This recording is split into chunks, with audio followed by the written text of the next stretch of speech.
Assalamualaikum warahmatullahi wabarakatuh. Perkenalkan, nama saya Alia Maulidatul Mafirah, mahasiswi semester 2 Program Studi Teknik Industri Pertanian, Fakultas Teknologi Pertanian Universitas Brawijaya dengan NIM 215103011111054. Di sini saya akan menyampaikan pendapat saya terkait dua video yang telah diberikan. Pertama yaitu video yang menjelaskan bahwa setiap sila dalam Pancasila tidak asli Indonesia, dan yang kedua yaitu video yang menjelaskan bahwa dalam Pancasila tidak dijelaskan larangan untuk ateis. Berdasarkan video pertama, yaitu video yang menjelaskan tentang setiap sila dalam Pancasila yang tidak asli Indonesia, menurut saya Pancasila mengandung unsur-unsur yang luhur yang tidak hanya berpengaruh sebagai dasar negara bagi Indonesia, tetapi juga diterima oleh bangsa-bangsa lain sebagai dasar hidupnya. Pancasila bersifat universal dan dapat mempengaruhi kehidupan bangsa dan negara kesatuan Republik Indonesia secara kekal dan abadi. Menurut Dewan Perancang Nasional yang dipimpin oleh Muhammad Yamin, kepribadian Indonesia merupakan keseluruhan ciri khas yang dimiliki oleh bangsa Indonesia yang dapat membedakannya dengan bangsa lain. Keseluruhan ciri tersebut merupakan pencerminan dari garis pertumbuhan dan perkembangan bangsa Indonesia sepanjang masa. Nah, garis pertumbuhan dan perkembangan dari bangsa Indonesia ditentukan oleh budi luhur bangsa Indonesia sendiri yang dipengaruhi oleh tempat, lingkungan, dan suasana waktu sepanjang masa. Walaupun bangsa Indonesia sejak dulu sudah bergaul dengan berbagai kebudayaan, misalnya ada Hindu, Tiongkok, Spanyol, Belanda, Portugis, dan lain-lain, tetap saja bangsa Indonesia memiliki kepribadian yang tetap hidup dan berkembang.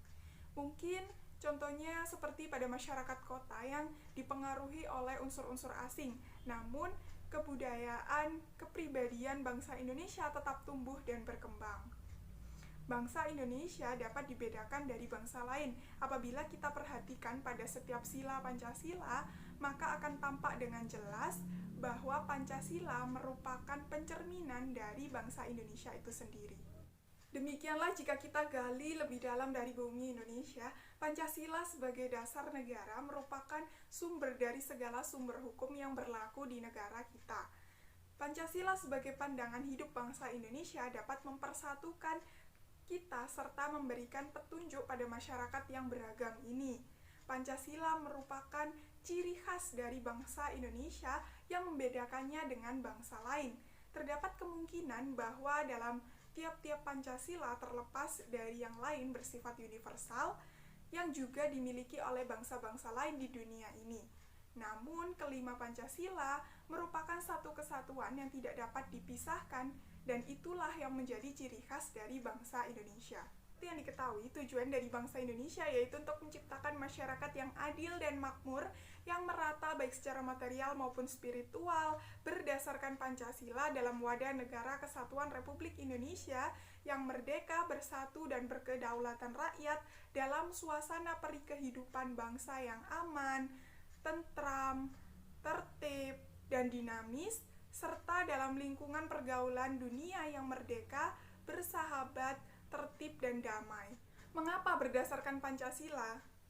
Bukan karena merupakan kandungan dari kepribadian dan cita-cita bangsa Indonesia yang terpendam berabad-abad yang lalu, tetapi karena Pancasila telah membuktikan kebenarannya setelah diuji berdasarkan sejarah perjuangan bangsa Indonesia.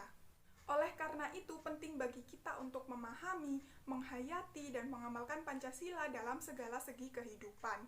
Karena apabila tidak dilakukan, maka Pancasila hanyalah serangkaian kata-kata indah yang berada dalam Undang-Undang Dasar 1945.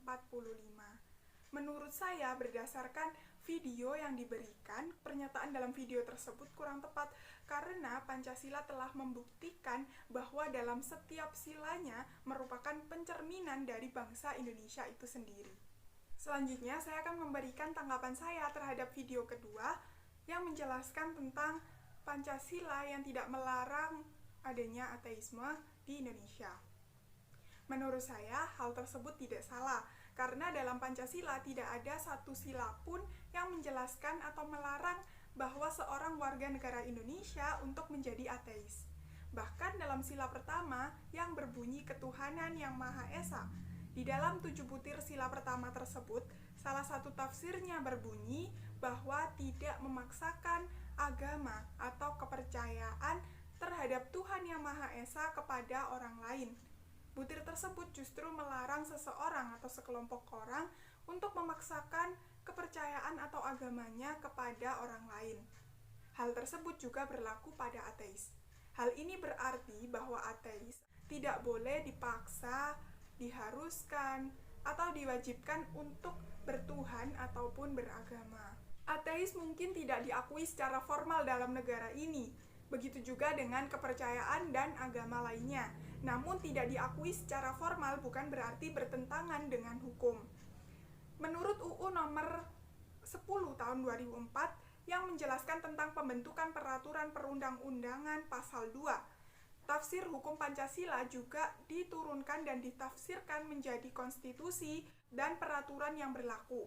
Sampai hari ini tidak terdapat undang-undang atau peraturan apapun yang melarang seorang warga negara Indonesia untuk menjadi ateis. Memang terdapat sedikit masalah bahwa konstitusi kita tidak menjamin sekularisme, artinya negara dapat turut campur dalam masalah keagamaan rakyatnya. Namun, kita memiliki satu ayat dalam Undang-Undang 1945 pasal 29 ayat 2 yang berbunyi, negara menjamin kemerdekaan tiap-tiap penduduk untuk memeluk agama masing-masing dan untuk beribadat menurut kepercayaan dan agamanya itu.